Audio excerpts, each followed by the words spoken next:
வெண்முரசு. கிராதம் 29. வாசிப்பது சந்தீப். இருள் பரவத் தொடங்கியதும் அச்சிற்றூரில் இருந்த அனைத்துக் குடில்களும் உருவழிந்து கரைந்து மறைந்தன. புழுதிக்காற்று அவற்றின் புற்கூரைகளை அலைத்த ஓசை மட்டும் கேட்டுக் கொண்டிருந்தது. உச்சிவெயில் எழுந்த சற்று நேரத்திலேயே சூரியன் நெடுமலைகளுக்கு அப்பால் இறங்கி மறைந்து விட்டிருந்தான். கதிர் சரியத் தொடங்கியதுமே மலையுச்சிகளில் இருந்து குளிர் ஓசையின்றி இறங்கி ஊரை மூடிச் சூழ்ந்தது. உடல் நடுங்கத் தொடங்கியதும் அர்ஜுனன் தோலாடைகளை இறுக்கி அணிந்து தலை உறையை போர்த்திக் கொண்டான். இருளெழத் தொடங்கியதும் ஓசைகள் மேலும் ஆழம் கொண்டன. அவ்வூரார் இருளிலேயே நோக்குதுலங்க பழகிவிட்டிருந்தனர். இளையோர் 5 விறகுகளைக் கொண்டு வந்து கூம்பாகக் குவித்து தீ எழுப்பினர். அதைச் சூழ்ந்து உடல் குறுக்கி அமர்ந்து தழலில் காட்டிச் சுட்ட மலைக்கிழங்குகளையும் பொறிவைத்து பிடிக்கப்பட்ட சிற்றீர்களையும் பறவைகளையும் ஏவலரும் பிறரும் உணர்ந்தனர். அனைத்துச் சிறு விலங்குகளும் அவர்களுக்கு உணவாக இருந்தன. மலைகளில் எலிகளும் கீரிகளும் உடும்புகளுமே பெரும்பாலும் கிடைத்தன. சுடுவதன்றி வேறு சமையல் முறைகளையும் அவர்கள் அறிந்திருக்கவில்லை. முயல்கள் இல்லையா என்று அர்ஜுனன் ஒருவனிடம் கேட்டான். இங்கில்லை. நெடுந்தூரம் சென்றால் மலைச்சரிவு இன்னும் சற்று பசுமை கொண்டிருக்கும். அங்கு முயல்கள் உண்டு. ஆனால் அங்கு செல்ல 12 நாட்களாகும் என்றான் ஒருவன்.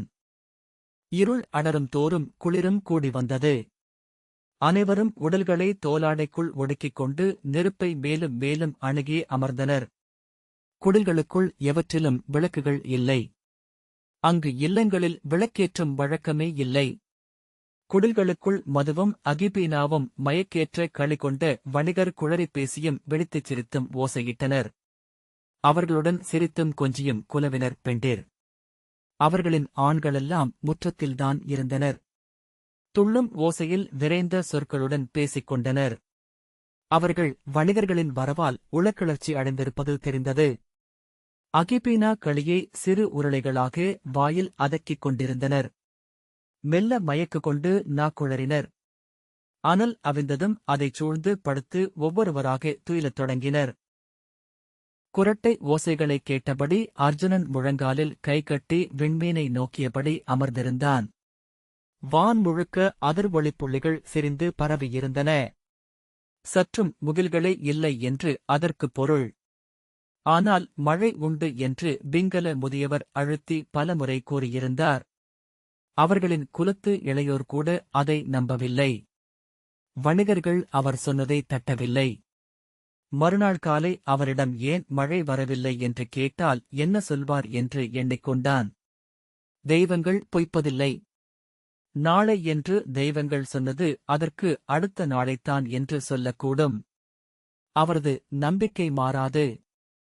மானுடத்தை சற்றும் கருதாது பேரிரு கொண்டு சூழ்ந்த அமைதி மலைகளை, நெடுந்தொலைவுக்கு அப்பால் இருந்து வரும் விசை கொண்ட காற்றை, அனல் சுமந்த புழுதிலைகளை நம்பி வாழும் இச்சிறு வாழ்க்கையில் தெய்வங்களே அனைத்தையும் முடிவு செய்கின்றன.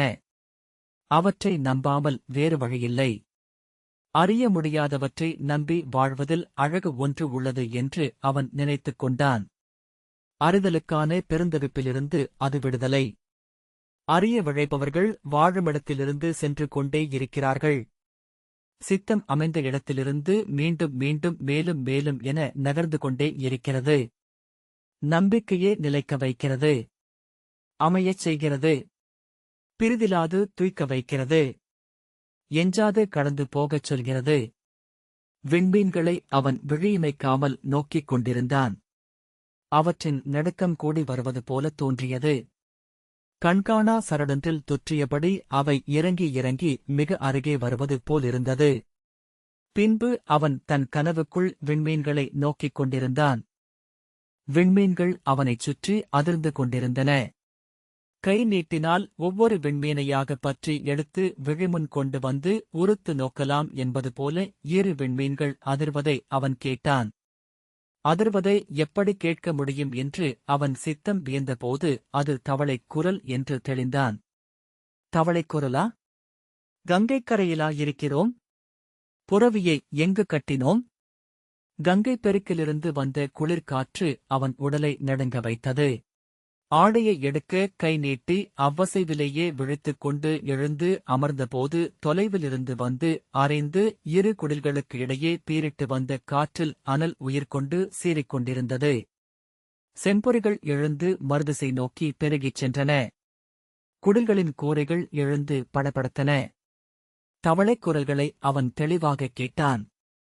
நெடுந்தொலைவிலென ஒரு முறையும் மிக அருகிலென மறுமுறையும் ஒற்றை ஓசையென ஒலித்து பின் தனித்தனி குரல்களாக மாறிச் சோர்ந்தன. அண்ணாந்து வானைப் பார்த்தபோது ஒரு விண்மீன் கூட இல்லை என்பதை உணர்ந்தான். படுத்திருந்தவர்களை எழுப்ப வேண்டுமென்று தோன்றியது. மறுகணம் தவிர்த்து புன்னகையுடன் கைகட்டியபடி நோக்கி நின்றான். ஒரு மின்னலில் அனைவரும் படுத்திருந்த காட்சி துடிதுடித்து அணைந்தது. இருண்ட வானில் விழியொளி அதிர்ந்தது. மறுகணம் தெற்குச் சரிவு இடியோசை எழுப்பியது. மீண்டும் ஒரு மின்னல் அதிர்ந்து வான் நிறைத்திருந்த பெருமுகில் மலைகளை நடுநடுங்க காட்டிச் சென்றது. மின்னல்களின் கொடிபடர்வு. இடியோசை உருண்டு செல்ல மின்கதிரால் விரிசல் விட்டது வானம். இடி செவி ரீங்கரிக்க மீண்டும் வலுத்து ஒலித்தது. அச்சிற்றூரின் அனைத்து கூழாங்கற்களும் ஒளிபெற அனைத்து பொற்கூரை பிசிறுகளும் பொன்னொளி கொண்டெறிய மின்காட்சி தெரிந்து மறைந்தது. மீண்டும் ஒரு இடியில் துயின்று கொண்டிருந்தவர்கள் அனைவரும் பாய்ந்து எழுந்தனர். ஒருவன் இடி என்றான். வாகுகன் புரண்டு படுத்து முரசு என்றான். மின்னல் அனைத்து பகுதிகளையும் ஒளியால் நிரப்பி வழியை முற்றிலும் பறித்துச் சென்றது. செம்மை குருதியென குமிழிகளென இமைக்குள் அதிர செவிகள் முற்றிலும் அடைந்து தலைக்குள் உலோக ரீங்காரம் நிறையும்படி பேரிடி எழுந்தது. வாகுகன் பாய்ந்தெழுந்து என்ன? எங்கு? என்றான். மழை வருகிறது என்றான் அர்ஜுனன். இங்கா? மழையா? என்று அவன் கேட்டான். மின்னல்கள் அதிர்ந்து முகில் கணங்களைக் காட்டியதை பார்த்துவிட்டு எழுந்து நின்று கைவரித்துச் சுழன்று முற்றிலும் வான் நிறைந்துள்ளது வீரரே என்றான். ஆம் என்றான் அர்ஜுனன். இத்தனை விரைவாகவா முகில் வந்து நிறைய முடியும் என்றான் வாகுகன். அந்தப் பிங்கல முதியவர் அதைத்தான் சொல்லிக் கொண்டிருந்தார். இங்கு மழை வான் வழியாக தவழ்ந்து வருவதில்லை. மலைகளினூடாக வந்து உச்சிப்பிளவுகள் வழியாக பிதுங்கி ஒழுகுகிறது என்றான் அர்ஜுனன். இடியோசையும் மின்னல்களும் எழுந்து சூழ ஆடை பறக்க குழல் சிதறி அலைபாய நின்றிருந்தபோது நெடுந்தொலைவிலிருந்து வெந்த பொழுதியின் மணத்துடன் காற்று வந்து சுழன்று சென்றது. அதில் சருகுத் திவலைகளும் புழுதியும் இருந்தன. ஈரப்புழுதி என்றான் வாகுகன். அங்கே மழை இறங்கிவிட்டது என்றான் பிறிதொருவன். மழை மழை என கூச்சலிட்டுக் கொண்டிருந்தனர் பிறர். அகிபீனாவின் மயக்கிலிருந்து எழுந்து யார் என்றும் என்ன என்றும் சிலர் கூவினர். குடில்களின் கதவுகளைத் திறந்தபடி அச்சிற்றூரின் இளையோர் வெளியே ஓடி வந்தனர். குழந்தைகள் கூச்சலிட்டபடி வெளியே வந்து மழை மழை மழை என குதிக்கத் தொடங்கின. தொடர்ந்து ஆடைகளை அள்ளி அணிந்தபடி பெண்களும் வணிகர்களும் வெளியே வந்தனர். அவர்களின் ஆடைகளை இழுத்து ஒப்பி அதிரச் செய்தது காற்று. குழல்களைச் சுழற்றி பறக்க வைத்தது. முகில்கள் சுடர் கொண்டெரிந்தன. இடியோசையில் முகில்கள் அதிர்வது போல விழிமயக்கெழுந்தது. வடமேற்கு மலைகளுக்கு அப்பால் இருந்து எழுந்து பல்லாயிரம் முகில் படிக்கட்டுகளில் உருண்டுருண்டு சென்று கீழ்த்திசையில் உருமி மறைந்தது பேரிடித்தொடர் ஒன்று. நெடுந்தொலைவில் புரவிக் குளம்படிகள் பெருகி எழுவது போன்ற ஓசையை அர்ஜுனன் கேட்டான். புரவிகளா என்று வியந்த மறுகணம் அது மழையெனத் தெளிந்து அவ்வுணர்வால் உடல் சிலிர்க்கப் பெற்றான்.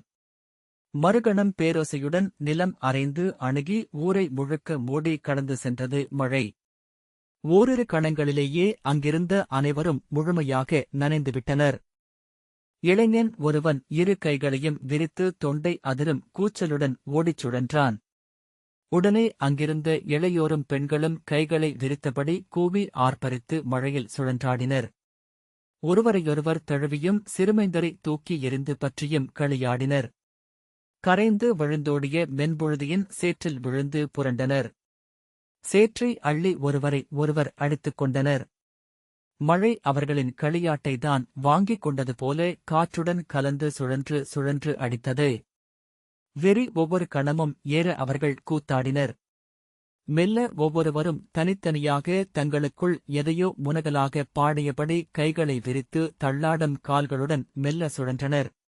நிலை தடுமாறி நீரில் விழுந்து சேற்றில் புரண்டு மழையை முகத்திலும் மார்பிலும் வாங்கியபடி துயர் கொண்டவர்கள் போல படுத்தனர். சிலர் அழுதனர். சிலர் தெய்வங்களை நோக்கி மன்றாடினர். சிலர் தங்கள் உள்ளமைந்திருந்த சொற்கள் சிலவற்றை வழிபாடு போல சொல்லிக் கொண்டிருந்தனர். இரு கைகளையும் மார்பில் கட்டி மழையின் அம்புப் பெருக்கி உடல் முழுக்க வாங்கியபடி அர்ஜுனன் அவர்களை நோக்கி நின்றான். கூத்தாடியவர்களுடன் வணிகர்களும் ஏவலர்களும் கலந்துவிட்டிருந்தனர். முதியவர்கள் குழந்தைகள் என ஒருவர் கூட மீதமில்லை. மெல்ல ஒவ்வொருவராக விழுந்து விழுந்து அவன் மட்டும் எஞ்சினான். தன்னைச் சூழ்ந்து உயிரற்றவர்கள் போல கிடந்தவர்களை அவன் நோக்கிக் கொண்டு நின்றான். குளிரில் அவன் இடக்கால் மட்டும் துடித்துக் கொண்டிருந்தது. அவன் நெஞ்சில் ஒற்றைச் சொல் ஒன்று இரு பெரும்பாறைகளால் இறுக குவிப்பற்றப்பட்டிருந்தது. மறுநாள் கதிர் எழவே இல்லை. மலைகளுக்கு அப்பால் இருந்து ஒளி மட்டும் கசிந்து மழைத்தாரைகளினூடாக பரவியது. மழையலையுடன் இணைந்து குடில்கள் நிழல்கள் போல் ஆடின. மழைக்குள் விழுந்தவர்கள் அப்படியே துயில் கொள்பவர்கள் போல, ஊழ்கத்தில் உடல் உதிர்த்தவர்கள் போல முழுநாளும் அசையாது கிடப்பதை அர்ஜுனன் வியப்புடன் கண்டான். அவன் கால்கள் குளிரில் நடுங்கி இறுகி முழங்கால் தசை உருண்டு வலிகொண்டு நின்றது. தாடை அசைவிழந்து ஒட்டிக்கொண்டது. பற்கள் உரசி அரைப்பட்டன. ஆயினும் குடிலுக்குள் சென்று ஒளிந்து கொள்வதற்கு அவனால் இயலவில்லை. இரவிலேயே வணிகர்கள் மட்டும் குடில்களுக்குள் சென்று ஆடைகளைக் களைந்து உடல் துடைத்துக் கொண்டனர். சிலர் உள்ளேயே கற்சதுக்கு கலங்களில் நெருப்பிட்டு அமர்ந்தனர். இப்போது தணியும், இதோ அலை இறங்குகிறது, இதோ ஓசை மயங்குகிறது என்று பலமுறை மாயம் காட்டி மீண்டும் மீண்டும் எழுந்து பெய்து கொண்டே இருந்தது மழை. உச்சிப் பொழுதுக்கு முன்னரே கதிரொளி மறைந்து மீண்டும் முற்றிருளாகியது. மீண்டும் இருள் வந்து மூடிக்கொண்டது. எண்ணியிராத தருணத்தில் மழை ஓயத் தொடங்கியது. சற்று நேரத்திலேயே தெற்கிலிருந்து வந்த காற்று மழையை திரைச்சிலையென சுழற்றி அள்ளிக் கொண்டு சென்றது. மீண்டும் வந்த காற்றில் துளிச்சிதர்கள் இருந்தன. மீண்டும் வீசிய காற்றில் தொலைதூரத்துப் புழுதி வெந்த மணம் இருந்தது. கூரைகள் நீரைச் சொட்டி உதறி எழுந்து மீண்டும் பறக்கலாயின. வானில் விண்மீன்கள் சில மெல்ல பிதுங்கி எழுந்து வந்தன. இரவு முழுக்க தெற்கிலிருந்து அலையலையென காற்று வந்து ஊரைச் சூழ்ந்து சுழன்று கடந்து சென்றது. மழையில் கிடந்தவர்கள் ஒவ்வொருவராக விழித்து கையூன்றி தவழ்ந்தபடி குடில்களுக்குள் சென்றனர். அங்கே ஈரத்துணியுடனே படுத்து துயிலலாயினர்.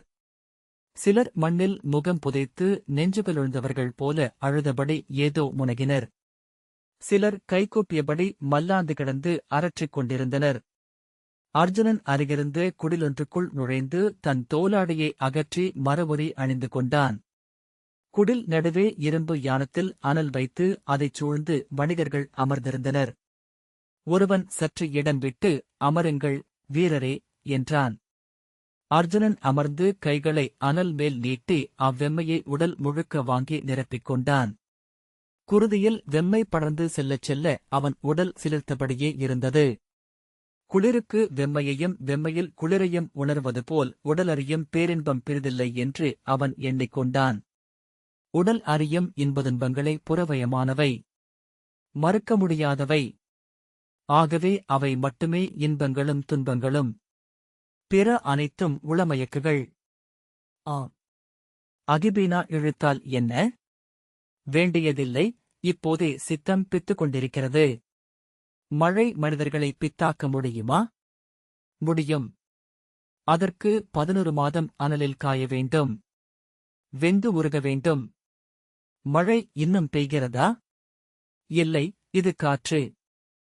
அமர்ந்தபடியே துயிலத் தொடங்கி கையூன்றி விழுந்து விருந்தறையிலேயே ஆழ்ந்துறங்கினான். காலையில் ஊரின் ஓசைகளைக் கேட்டபோது எங்கிருக்கிறோம் என்ற உணர்வு சற்று பிந்தி எழுந்தது.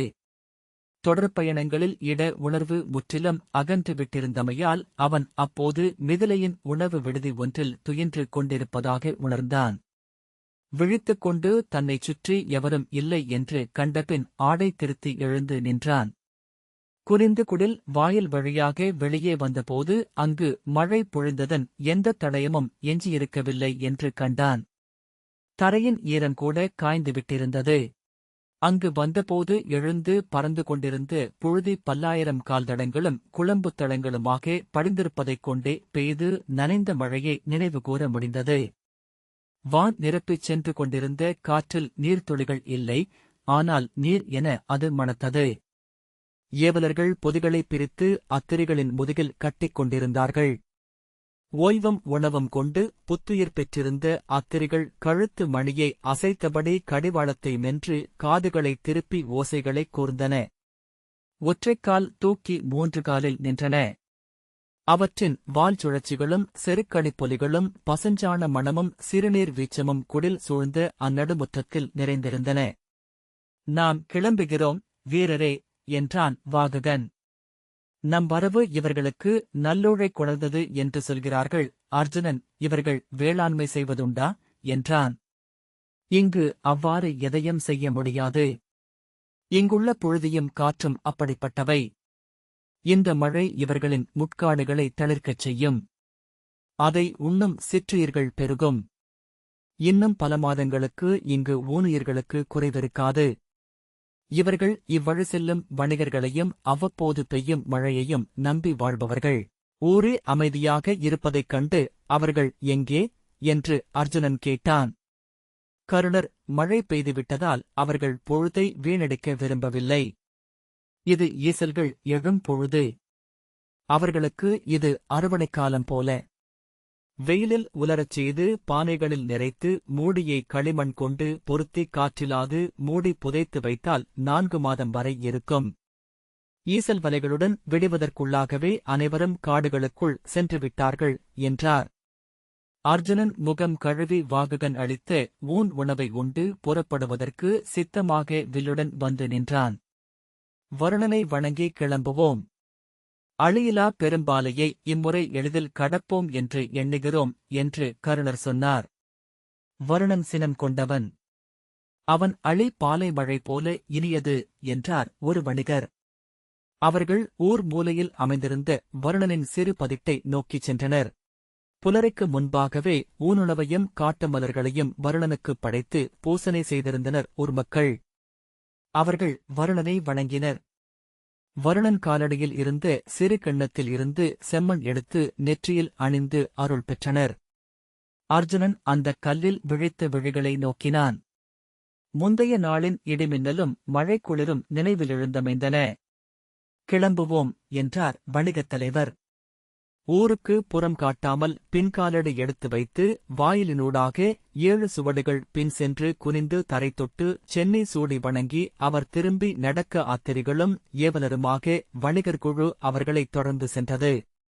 அர்ஜுனன் ஆளில்லாது கைவிடப்பட்ட குருவிக்கூடுகள் போல நின்ற ஊரை இறுதியாக திரும்பிப் பார்த்தான். செல்லும் வழி முழுக்க புழுதி அடங்கி வானம் குளிர்ந்த ஒளி கொண்டு காற்றில் நீர்த்துளிகள் பரவி இனிய மண்மணத்துடன் பயணம் இனிதாக இருந்தது. சூதரின் பாடலொன்று தொலைவில் கேட்டது. முன்பே செல்லும் வணிகர் குழுவில் மெலிந்து எலும்புகள் புடைத்த கழுத்தும் சற்றே கூன் கொண்ட முதுகும் தசைகள் இறுகிய வயிறும் கால்களும் கொண்ட முதிய சூதர் இருப்பதை அர்ஜுனன் கண்டிருந்தான். சீவிடு போல சிற்றுடலிலிருந்து எழும் பெருங்குரல் கொண்டவர். அவர்கள் அக்குழுவை நடைவிசையால் அணுகும்போதெல்லாம் அவர் பாடல் காற்றில் எழுந்து வந்து கொண்டிருந்தது. வாகுகன் வருணனை பாடுகிறார் என்றான். அர்ஜுனன் புன்னகைத்தான். வருணனின் நகரம் மேற்கே அலையற்ற கடலுக்கு அப்பால் உள்ளது. ஒப்பால் ஆன கோட்டை சூழ்ந்தது அந்நகர் என்றான் வாககன். எப்படி தெரியும் என்று அர்ஜுனன் புன்னகையுடன் கேட்டான். ஒவ்வொரு முறை இவ்வழி செல்லும் போதும் அந்நகர் பற்றி எவரேனும் சொல்கிறார்கள். இன்று மழை பெய்ததனால் வருணனை புகழ்ந்து பாடுகிறார்கள். மழையின்றி புழுதி அனலென சுழன்று கடந்து செல்லும் பொழுதில் நடக்கும்போது வருணனை வேண்டி பாடுகிறோம். வருணனை நினைக்காது இப்பாதையை எவரும் கடக்க முடியாது என்றான் நிகும்பன். வருணனின் பெருநகர் 3 பெருங்கோட்டைகளால் ஆனது என்று கருணர் சொன்னார். கதிரொளியில் கண் கூச வைக்கும் வெண்மை கொண்ட உப்புக்கோட்டை. அதற்கப்பால் அசைவற்ற நீல நிற நீரால் ஆன பெருங்கோட்டை. அதற்கப்பால் வெண்சங்கும் சிப்பிகளும் சேர்த்தடக்கிக் கட்டப்பட்ட அரண்மனைக்கோட்டை. அவன் அரண்மனை நீருக்கடியில் அமைந்துள்ளது. நீர்ப்பாசிகளை பின்னி கட்டப்பட்டது அது என்று ஒரு கவிஞன் சொன்னான். நீரலைகளுக்கு ஏற்ப 108 அடுக்கு கொண்ட பெருமாளிகையில் நெளிந்து கொண்டிருக்கும் அதன் சுவர்கள் வளைவுகள் அனைத்தும் அலைந்தாடும். வருணன் சிறகுகள் கொண்டு மீந்தேவியராலும் நீருள் பறக்கும் நாகங்களாலும் காக்கப்படுகிறான். நீலவேரங்களால் அடுக்கிக் கட்டப்பட்டது அவன் அரண்மனை கூடம். அதற்குள் நீர்மணிகளால் ஆன அரியணையில் அமர்ந்து அவன் புவிநீரை எல்லாம் ஆள்கிறான். வருணனை சென்று காண்பது எப்படி என்று அர்ஜுனன் கேட்டான். சிரித்துக்கொண்டு, ஏன்? நீங்கள் சென்று காண எண்ணியுள்ளீரா என்றான் நிகும்பன். அவன் விழிலை நோக்கியபடி ஆம் என்றான் அர்ஜுனன். வாககன் அவன் கையைப் பற்றி அர்ஜுனன் திசைத்தேவர்களைச் சென்று வென்று கொண்டிருக்கிறார் என்று கேள்விப்பட்டேன். வருணனை அவர் சென்று கண்டிருப்பாரா என்று கேட்டான். காணச் சென்று கொண்டிருக்கிறான் போலும் என்றான் அர்ஜுனன் சிரித்தபடி. இவர்கள் இதை கதையென எண்ணுகிறார்கள், ஆனால் செல்லவும் காணவும் முடியுமென்றே நான் எண்ணுகிறேன் என்றான் வாககன். கருணர் சிரித்துக்கொண்டு நீராழத்தில் சென்று நீரரமகளரை கவர்ந்து நீர் நாகங்களைக் கடந்து வாய்திறந்து விழுங்க வரும் கவந்தமற்றர்களை வென்று வருணனைக் காண வேண்டும். அப்படி சென்று கண்டு உமக்கு வரப்போவதென்ன என்றார்.